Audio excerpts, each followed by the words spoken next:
গাজীপুর কাশিমপুরের সারদাগঞ্জ এলাকায় প্রতিদিনই জবাই হয় 15 থেকে 20টি ঘোড়া, যা মানুষকে খাওয়ানো হয় গরুর মাংস হিসেবেই। যদিও কেউ বোঝার আগেই প্রতিদিন এই ঘোড়াগুলো জবাই করেন একটি দুষ্ট চক্র। এই চক্রের মূল হোতাদেরকে আমরা জিজ্ঞাসাবাদ করলে তারা স্বীকারোক্তিমূলক জবানবন্দি দেন এবং এই ঘোড়াগুলোর মাংস বাজারজাতকরণ বলে।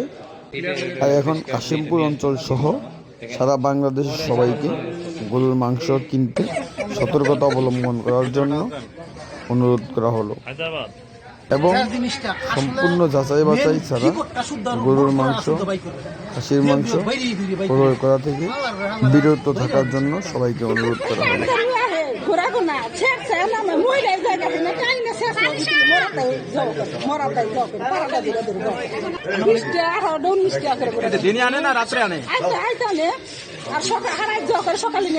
প্রতিদিন কি 20 টাকা করে নেয়?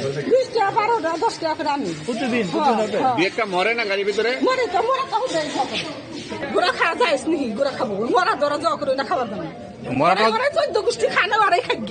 এখানে এসে দেখি 10টা ঘোড়ায় জবাই করা হয়েছে। এর মধ্যে 6টা অলরেডি প্রসেসিং করা হয়েছে এবং প্যাকেটিংও করা হয়েছে, আর 4টা এখনো জবাইকৃত অবস্থায় পড়ে আছে।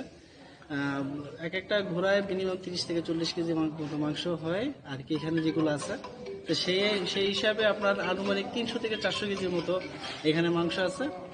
এটাকে তারা গরুর মাংসের ভেজাল হিসেবে বিক্রি করতে বিভিন্ন রেস্টুরেন্ট। আমরা এখানে 20,000 টাকা অর্থদণ্ড করেছি এবং এখানে যে মাংসটা আমরা পেয়েছি এই মাংসগুলো আমরা এখন ওই জব্দ করে এগুলো এখন আমরা ডাম্পিং করে ফেলবো। তাদের যে স্বীকারোক্তি যে তারা এটা আর করবে না, সেরকম একটা স্বীকারোক্তি আমরা নিয়েছি। এই বেসিসে আমরা তাদেরকে অর্থদণ্ড করেছি। মানে 10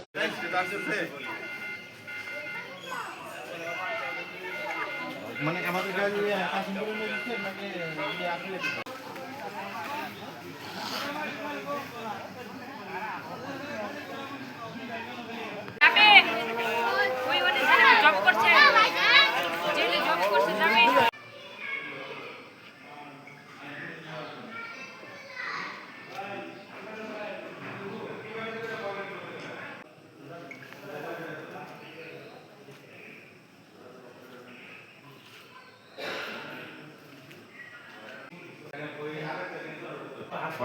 আমি কি করে কোথায়